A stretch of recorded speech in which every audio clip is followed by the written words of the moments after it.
I am intrigued. The title of his video intrigues me. Because this video is, I tried restaurants from Kitchen Nightmares. Now, how many of you guys are familiar with Gordon Ramsay's Kitchen Nightmares? You guys know about his, his old show, Kitchen Nightmares, where basically Gordon would go to, it started off in the UK. It's a show that started off in the UK where Gordon would go to failing restaurants to try and, turn them around, make them profitable again. It was actually much more toned down. The UK version of Kitchen Nightmares was actually great. Like, he didn't yell and scream in the UK version. He was very calm. He spoke very calmly. He spoke very plainly. He didn't yell, nothing like that for the UK Kitchen Nightmares. When Fox got him to do Kitchen Nightmares in the West, it's not the West, but in the US, then is when he started yelling. Like, that's when he started yelling and screaming. And yeah, you have the styles between the UK one and the American one are very different. Obviously, the American one was much wilder. Lots of yelling, lots of screaming, lots of sound effects, a lot of quick cuts and editing and stuff like that. You don't see that in the UK one. Very popular. It had many seasons. And this guy apparently tried restaurants that were on Kitchen Nightmares. And I'm legit curious how the food is. Because he only put this out a couple days ago. So he's trying out Kitchen Nightmares restaurants today. Which you have my attention because most of the Kitchen Nightmares restaurants have closed down. So I'm kind of curious, how good are some of these Kitchen Nightmares restaurants that have managed to stay open since Gordon visited the restaurant years ago? Kitchen Nightmares is one of the most popular and iconic food shows to ever exist. And the concept is pretty simple. There's a restaurant that's failing, Gordon shows up, then he saves the day and everyone's happy. I watch it all the time. But there's this one thing that's always bugged me. Over 70% of restaurants featured on the show still shut down. So in this video, I'm visiting. By the way, that metric is not exclusive to Kitchen Nightmares. Literally every one of these types of shows, Kitchen Nightmares, Bar Rescue, Gordon's newest versions of Kitchen Nightmares, all of it, Hotel Hell, aim of them, like 70% of them shut down.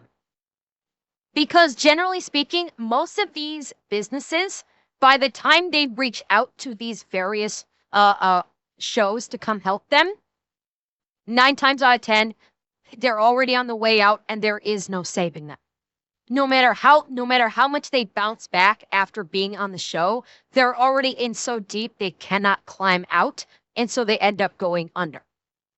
Regardless, and it's literally all of them. Isn't the average failure rate of restaurants in general like 90%? Something like that. Yeah, it's something like that is like the general statistic for any restaurant throughout the United States. This is the United States alone. But restaurants and bars, the general statistic is, like 90% failure rate, most of them closing within a year. Yes, you're absolutely correct. And the ones that are on the show are already on the way out. And legitimately, for the majority of them, there is no saving them, no matter how much work they put in. There's also, the accusations of that when Kitchen Nightmares and Bar Rescue and Hotel Hell show up, that they don't actually facilitate a lot of changes. I genuinely like to dine on the Hell's Kitchen show at some point. Not likely to ever happen, but it'd be awesome. There's accusations of like shitty construction work, that they just like slap some paint on it, call it a day, that stuff is not up to code. So there's also accusations behind the scenes, but it's just, most of them are done like months after these individual shows visit them. A few restaurants seen on Kitchen Nightmares that are still open to see if Gordon's help actually makes a lasting difference, or is it all just good TV? Good morning, everyone. It's time for breakfast, and what better place to visit than the restaurant featured on Kitchen Nightmares' season 9 finale, Simmerdown Cafe. Located in Georgetown, I don't Texas, think I've seen this this cute one. little spot was established in 2017 by a man named Chris Marino. What's crazy is that at the time they were featured on the show, not only was Simmerdown Cafe extremely close to shutting down, but Chris's marriage was also in shambles. Luckily, Gordon pulled up and pretty much saved the day, marriage and all. Or at least that's what we saw on TV. Since this technically is the most recent restaurant to be fixed by Kitchen Wait, when was saw this? on TV. Since this technically is the most recent restaurant. Wait. So, did they bring Kitchen Nightmares back? I know he had a different show. I know Gordon had like another show that he's doing, but it wasn't Kitchen Nightmares. It was a different show. So was this an actual Kitchen Nightmares episode? No, it wasn't Hotel Hell. Did they bring it back a few times? They might have. It's entirely possible. Yeah, 24 Hours to Hell and Back. Yes, that's the most recent one. That's his most recent, revamping of the saving of the revamp thing. Like, he also did, or no, not 24 Hours to Hell and Back. That was another one. He's done an even more recent new revamp one. It was like Undercover. God, I can't even remember. He's had like 3 or 4 different like save the restaurant shows. I don't know, but I mean, maybe they revitalized Kitchen Nightmares again last year for all I know. I have no fucking clue. I don't watch TV anymore, so I'm a little bit behind on all this shit. Restaurant to be fixed by Kitchen Nightmares. That makes it the perfect place to test whether or not Gordon's changes actually stuck around. So without further ado, let's head inside. It's brought back in 2023. Okay. Hi, good morning. Just a table for one. Okay, so I just got seated, and I gotta say, the inside of this restaurant is actually really, really cute. Right when you walk in, they had a cozy looking waiting area that just feels like someone's living room. The walls are painted this bright teal color, and they even had this cool, funky record wall. This is super nice to see, especially. You know what? Yeah, decor-wise, it's very pleasant looking. Very, very, very festive, very relaxed, very cozy, very tropical feeling. Yeah. Appearance-wise, it looks very nice. Because I'll be judging each of the restaurants I visit today based on the major issues Gordon faced when he first visited on the show. Now, food-wise, the menu is fairly simple. They've got all of your classic American breakfast dishes, along with some lunch options like burgers, sandwiches. Y'all get the gist. But personally, what I'm the most interested in is something called their liver and onions. I know that doesn't necessarily sound like the most appetizing thing to eat this early in the morning, but it is what Gordon ordered when he first came here, and he had some thoughts on it, so that's what I gotta get. Thank you so much. Ladies and gents, my food has finally arrived. Here we have a plate of... Wait, what did it say at the beginning there? Ladies and gents, my food has finally arrived. Here we have a plate of liver and onions served with mashed potatoes, some fried okra, and a biscuit. What's crazy about this dish is that during the show, I believe Gordon actually made them take it off the menu, yet it appears they've added it back. Whether that was... Oh, that's a classic thing for these restaurants, is that they will take dishes that the restaurant says, oh, but our regulars love it, and they put the old menu back into play. So let's see. Maybe they improved upon it? Maybe they refined the recipe?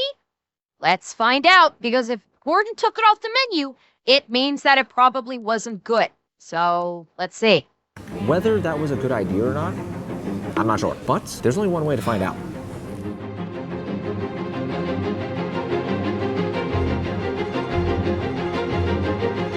Is it good? So, this dish is definitely interesting. It's for sure not my favorite thing in the world, but I do want to be nice since I'm not quite sure what this dish is actually supposed to taste like. I don't know if this is like a good version of it or not. All I can really do is critique it based on my own personal palate, so keep that in mind. If I'm not mistaken, Gordon's biggest critique when he tried this dish in the show was that it was too salty. Unfortunately, I will have to agree with that. Not only is it overly salty, but I think the liver itself, along with the caramelized onions, might be a little burnt. It has that like burnt, bitter aftertaste, if you know what I'm talking about. I promise, I'm not trying to be mean, but now that I've tried the liver, let's check out the sides. The okra and the mashed potatoes Honestly pretty solid. Alrighty everyone, so I'm done eating and I'm finally ready to give y'all my official thoughts on Simmerdown Cafe. Like I said before, the inside of the restaurant is extremely adorable. The service was great, but the food though, yeah, that didn't really wow me. I will say this might not be the fairest critique since liver and onions might not be my ideal dish in the first place. But with that, I'm actually a little surprised that he didn't get a second dish to compare and contrast. Like for me, like I would basically eat the, you want to try that liver and onions, which honestly, it's kind of a little bit of a fallacy to try like the one thing on the menu that that was taken off and then put back on, and not try some of the stuff on the menu that is newer to get a fair comparison of like, okay, this is an old dish that was supposed to be gone. I'll try that. Yeah, not great. And then I'll try a new dish, like a small one, like a small dish, from the new menu, and try that and go, oh, okay, because now you're not getting like a fair comparison. Yes, exactly. It's why Gordon usually gets like 3 or 4 different dishes when he comes in test. Yeah, I would have liked to have seen him do some variety. Honestly, I don't think you're offering a fair comparison. Well, yeah, Gordon has a budget, but still, it's your order. Like he could have ordered like one additional dish, one additional food order, like a small one, to test it. He could have done at least that. being said, it is time to answer the question, did Gordon's changes actually stick? From what I can tell, it seems like most of the physical changes like the decorations did, but since food really is the most important part, I'm gonna have to say no. But before anyone gets mad, that doesn't mean I think this place is doomed or anything like that. I'm pretty sure liver and onions was added back to the menu at the request of a few regulars, so maybe that's not a bad thing. It is time to head to the next restaurant, which just so happens to be only a 12-minute drive away. But before I start driving, let's see what I'm getting myself into.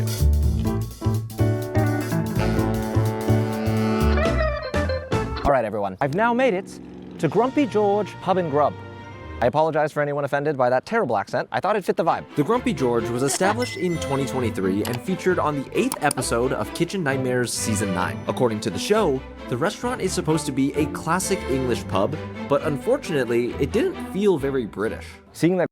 Well, I mean, if it's a classic British pub, does that mean that everybody has to be on their P's and Q's? Because if the waitress hears a naughty joke, she's going to have them arrested? Polygon, thank you for the sub-B. Thank you very much.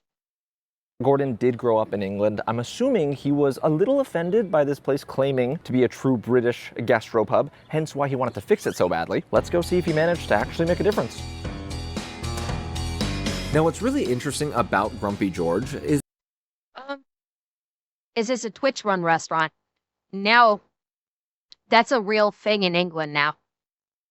They were I can't remember if they were trying to push this through or if they were able to successfully push it through, but they basically wanted to, they basically did a law in England where in like a restaurant or pub setting, if you're sitting at a table with your buddies in a pub and you're telling some off-color or dirty jokes that offends the waitress can go to the phone, call the police, and have you like charged.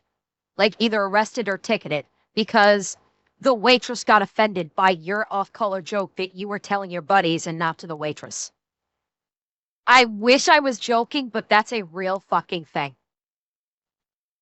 That unlike most places on Kitchen Nightmares, the restaurant itself actually looked great from the start. Lots of reviews highlight that the inside does take people back to what old pubs in England feel like, because of their British-style bar, cozy atmosphere, and the fact that they have a dedicated dart room. Apparently that's a staple. So instead of being upset about the decor, most of the issues Gordon faced came down to the food. If you take a look at their menu, it definitely feels British, but when Grumpy George first appeared on Kitchen Nightmares, they were serving up something completely different. Even though one of the owners is from England, she didn't have any restaurant experience. Meanwhile, the chef they hired knew nothing about British cooking and was learning how to make the dishes from videos online. If I'm not mistaken, Gordon literally had to do an entire overhaul of the recipes, so we'll see if those flavors stuck around. So my food's been ordered, and I am very curious how long it'll take to arrive. Not because I'm in like a rush or anything, but because... During Gordon's first time watching the restaurant operate, food orders were taking up to 50 minutes just to arrive, causing major issues. Hopefully that's not still a problem.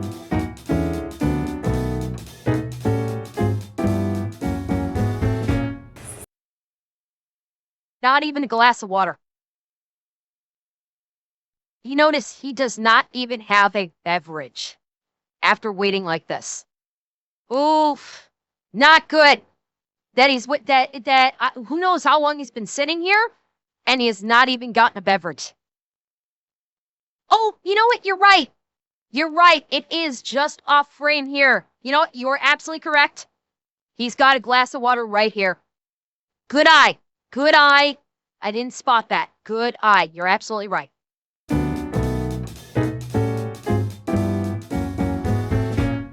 Scotch egg. Awesome, thank you. Do you need anything else? That should be it. Okay. Ladies and gents, the food has arrived, and according to my timer, it's only been 10 minutes, which I don't know if you can do the math, but that's a lot less than 50. So here we have a Scotch egg, which happens to be a quintessential British gastropub dish. And of course, since this place is British, your boy had to get some fish and chips. Now, the first thing I want to try are these Scotch eggs, because when Gordon was served them in the show, they were undercooked and apparently looked so bad, he took a photo of them and sent it to his mom. That's crazy work. From the looks of things, my Scotch egg is definitely more cooked than the one Gordon got, considering it's not gushing everywhere. So far, so good. But let's see how this thing tastes. Cheers.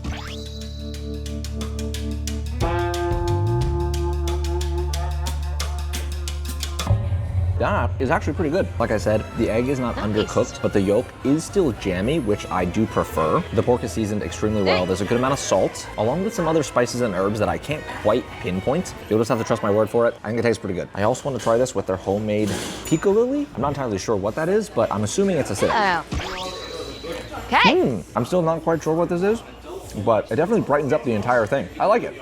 Pardon the humble flex that I'm about to drop here, but not only have I eaten at pretty much every single Gordon Ramsay fish and chips restaurant in America, I have also been to Gordon's cooking school in the UK and learned how to make proper fish and chips from the teachers that he employed. The reason I'm bringing that up is pretty much so I know how this is supposed to taste. First things first, need some lemon. Now let's cut into it. Not bad. The inside of the fish still looks juicy, flaky, not dry, which is pretty much all I can ask for based off looks alone. Now let's taste it. That looks yummy.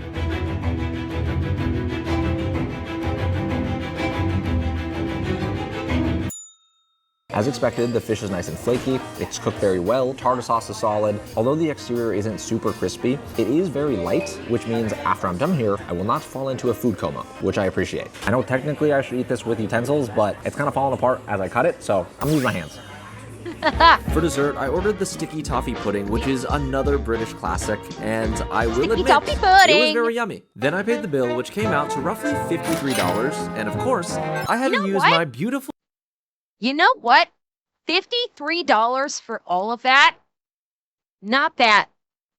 The Scotch eggs, the fish and chips, and the sticky toffee pudding for $53?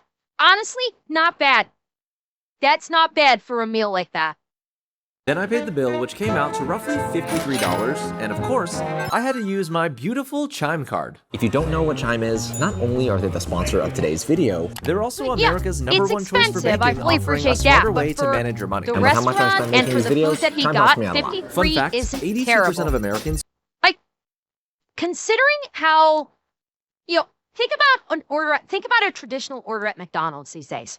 If you get like a Big Mac, a fries, and a beverage at McDonald's, you're paying $20 right there and then for fucking McDonald's.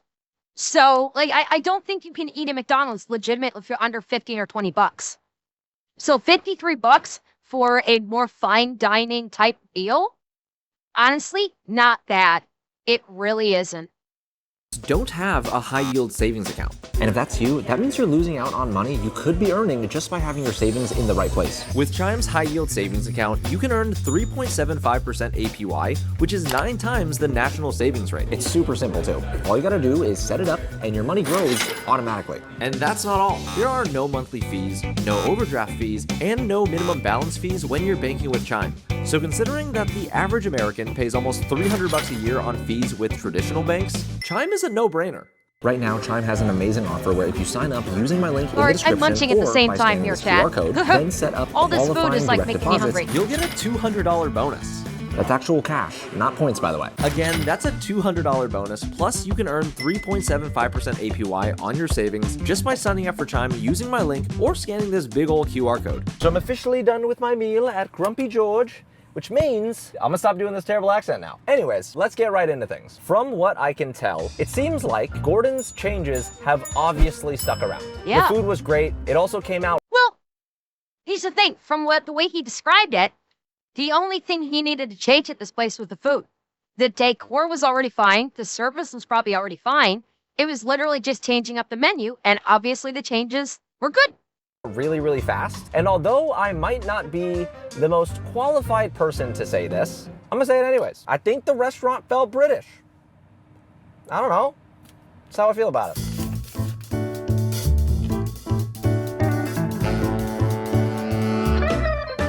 So I made it to Harrison, New Jersey, and the spot behind me is called the Spanish Pavilion. Appearing on season 4 of Kitchen Nightmares, this spot has been around since 1976. And I it's think I've dubbed seen this one. the first Spanish restaurant in New Jersey. What's crazy is that Spanish Pavilion I'm pretty sure this one is the one where, if memory serves, this is the one where it was two couples. I believe they're all part of a family. And in the episode, like a very, I think it was a very, like, the wife was very Spanish. Spanish or Italian, I can't remember. But the wife of the head chef that was co-owner of the restaurant, if memory serves, on this episode, she just started screeching at the other couple, like in the middle of the show. It was like, he may actually show up, but it was just like, this was a screeching of all time. is only 1 out of 2 restaurants from that season that's still standing. Everyone else has since shut down, so let's go see why.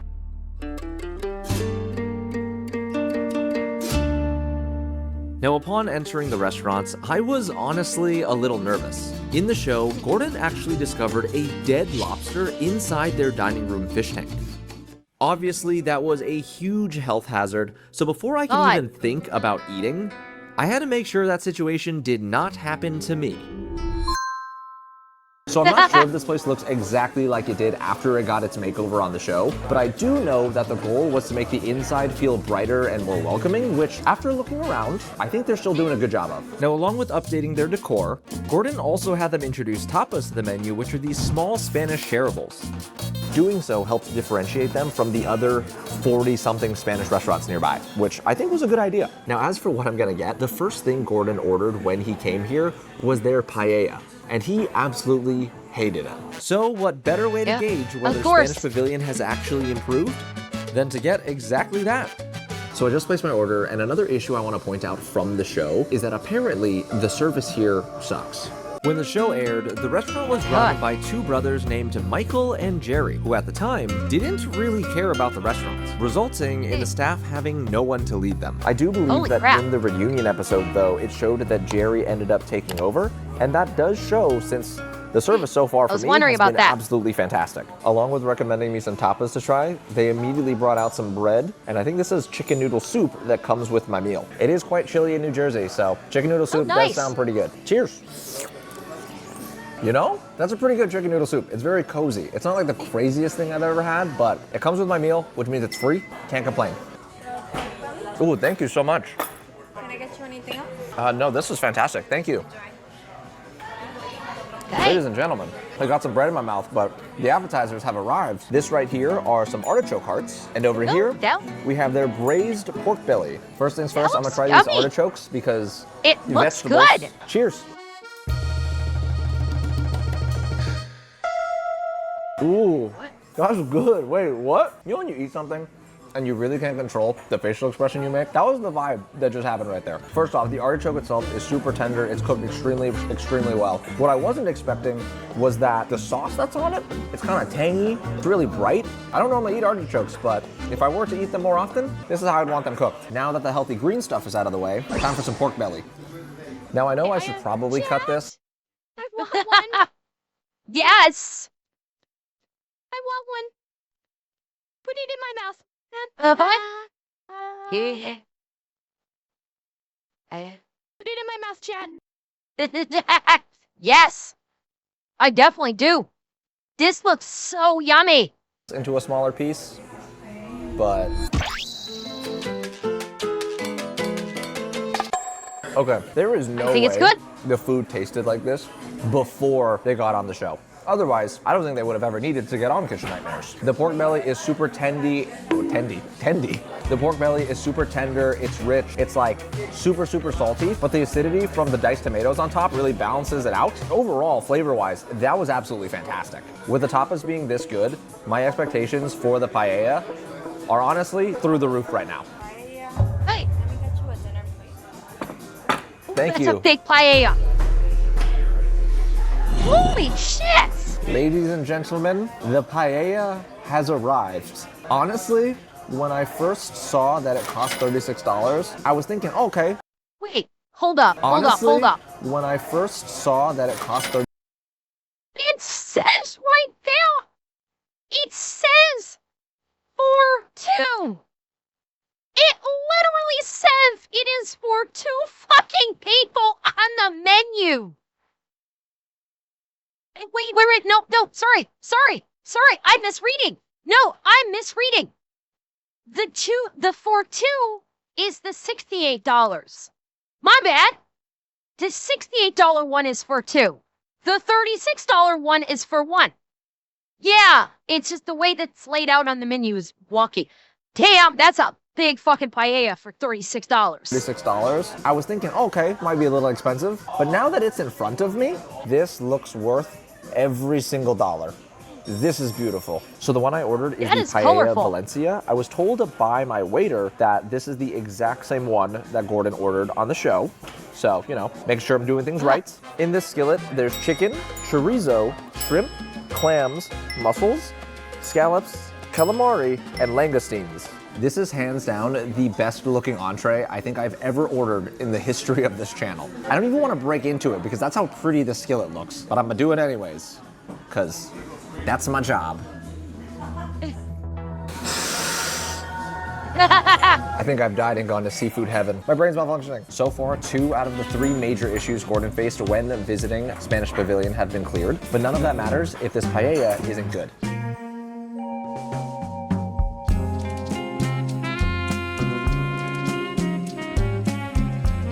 For all my Kitchen Nightmares fans, you need to visit this place. This paella is absolute perfection. First off, it feels like every single element in it, whether it's the chicken, the chorizo, the calamari, it feels like all of those items were cooked individually. Nothing is dry. The rice is fluffy and nice. Flavor-wise, there is so much going on. I'm genuinely so impressed by this paella, and I haven't even tried every single part of it. Oh yeah, also, surprise, Jim's here. He's feeling a little shy today though, so that's why I haven't been filming him, but I really wanted him to try the paella. Good? All right, everyone. As you can probably tell by my face, your boy's full. I feel like I cleared a good amount of this paella, even though it doesn't look like I've even made a dent. Take that home with you, my guy. I gotta admit, I wasn't expecting too much before walking in here, but after trying the food, I am thoroughly impressed. He's gotta take that home with him. When Gordon first walked in, it was indeed a nightmare. But in my experience, the restaurant was extremely welcoming, the service was absolutely fantastic, and most importantly, this paella was the bomb diggity. This was phenomenal. Taking all that into consideration, I think it's safe to say that Gordon's changes definitely stuck around and made a huge difference.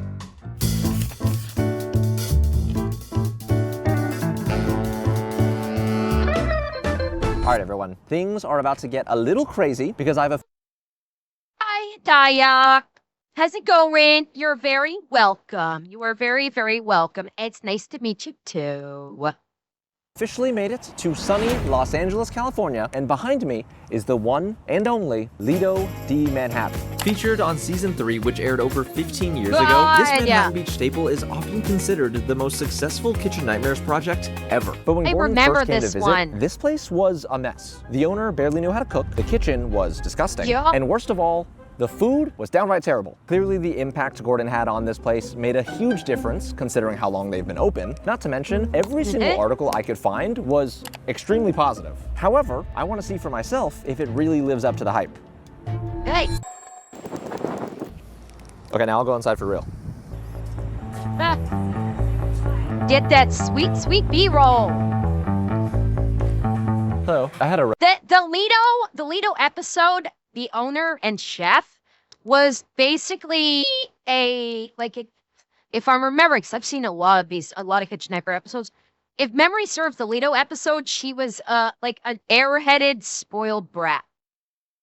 If I'm remembering correctly, that the head chef / owner was like she thought she was the shit and she was not, and basically Gordon whipped that out of her really quick, and apparently it's turned it around. Yeah, basically kind of like a Chef Taryn. Yeah, essentially, if I'm remembering my episodes correctly, yes. And Colonel, thank you for the tier 2, and Leo, thank you for the gifted reservation. Yeah, just for one. Now I gotta admit, Yeah, her I cooking was a skills little were thrown horrible. off when I walked inside here, because even though Lido's has a great reputation, this place was completely empty.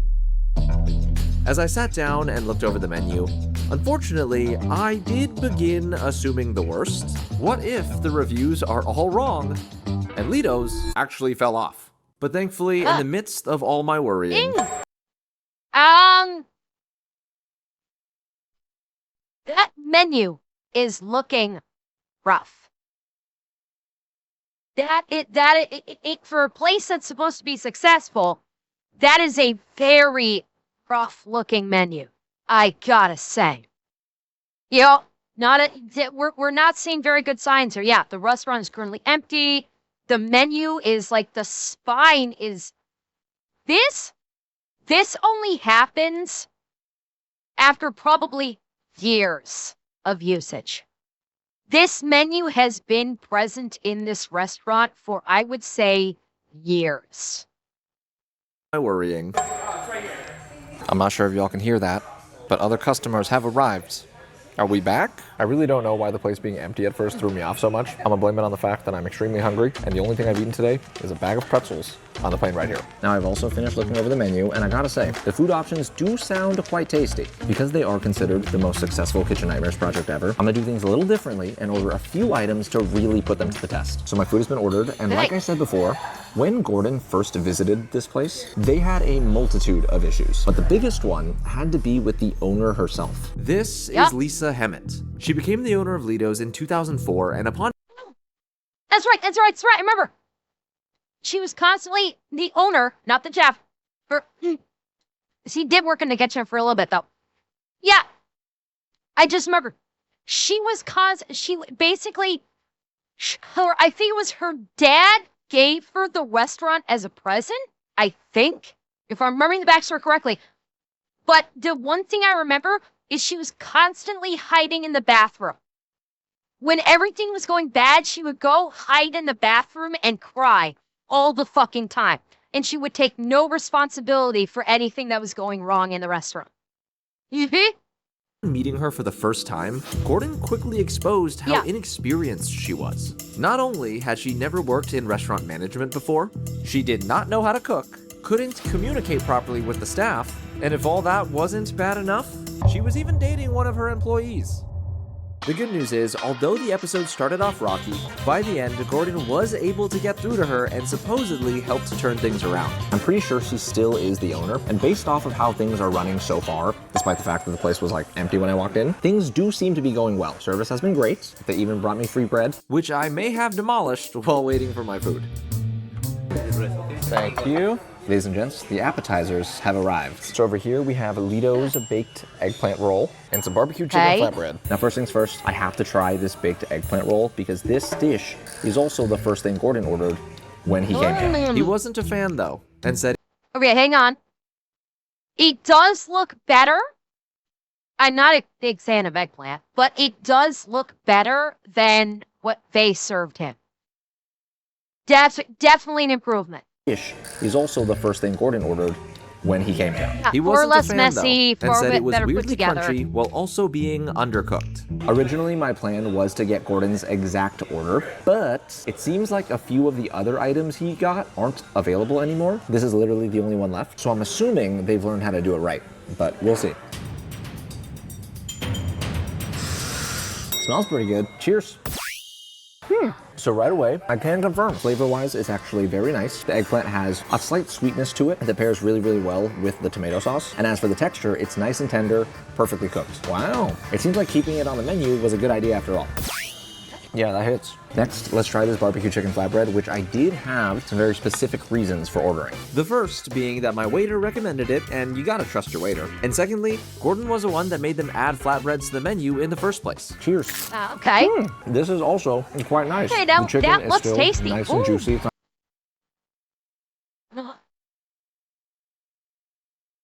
Okay, now that I've got a close-up of this. God, that looks good. Oh God, I'm fucking drooling. That looks delicious. That looks fucking amazing. Oh, I want that in my mouth right now. Oh, put that in my mouth.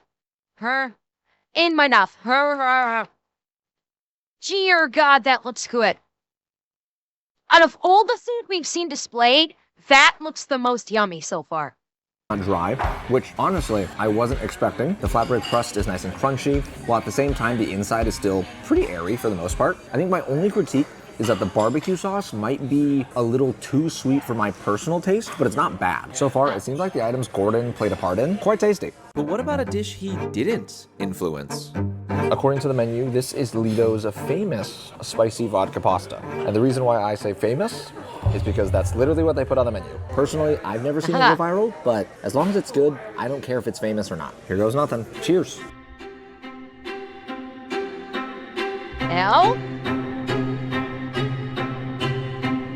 Hold on a second. I'd like to take one more bite. All right, everyone. I've confirmed my feelings about this pasta. Initially, I thought this would be too good to be true, but Lido's spicy vodka pasta is gas. This is really good. The sauce is a fantastic consistency. It's not too thick, not too watery. It just nicely coats the noodles. Flavor-wise, everything's great. It's exactly what you'd expect. I hope he explains, like, is this like Parmesan? Is all this, is this like Parmesan sprinkled on the noodles? And I'm guessing the sauce is like, they're calling it a vodka, they're calling it vodka. So I'm guessing there's like it's like a vodka blend sauce or some kind of vodka thick, sauce. Not too watery. It just nicely coats the noodles. Flavor-wise, everything's great. It's exactly what you'd expect out of a spicy vodka pasta. It's got a nice little kick to it. Despite the fact that I am holding them to higher standards than the other Kitchen Nightmare restaurants, it's safe to say they are matching and maybe even exceeding them. I am thoroughly impressed. With vodka. Okay, vodka blend sauce. Okay. Hopefully that transition looks cool. I'm filming with my back camera right now, so I can't actually see myself. I don't know if things are lined up properly. As everyone can probably tell, I'm really full. I think the water and bread in the beginning kind of caught up with me. Now, before I pack up and go leave my final review, there is one more thing here that I have to check out. During the reunion episode, Lisa actually invited Gordon back to the kitchen to prove how clean it is. So after asking my waiter, who then had to ask a manager, I somehow was able to get the same opportunity. So I got up and made my way towards the kitchen, curious to see if they really do keep it spotless. Because if they don't, it doesn't matter how good the food is. Ladies and gents, it's looking clean. All right, everyone, so I'm officially done with my meal, and I can honestly say I definitely understand why Lido's is considered Kitchen Nightmare's biggest success story. The kitchen was clean, the service was fantastic, the food was spot on, and throughout my meal, the place did start filling up, which was nice to see. Based on those factors, it's definitely clear that Gordon's changes stuck around. However, despite me having a good time, Well, okay, he did not technically step into the pass. He just stepped to the doorway and swung the camera around. So he did not actually go into the area with the food. He just observed it from outside of the, from outside of it through the archway. So, and something like that, it's basically where regular foot traffic would normally be. Even then, I've still not found a place that would ever allow that. And maybe they know about his channel. Who knows? at most of these surviving spots, it's still a fact that over 70% of restaurants featured on the show shut down. So the real question is, does Gordon Ramsay actually save restaurants? In my opinion, I think he genuinely tries, but at the end of the day, it really comes down to what those restaurants do with that opportunity. I'm just glad the ones I visited have made the most of it.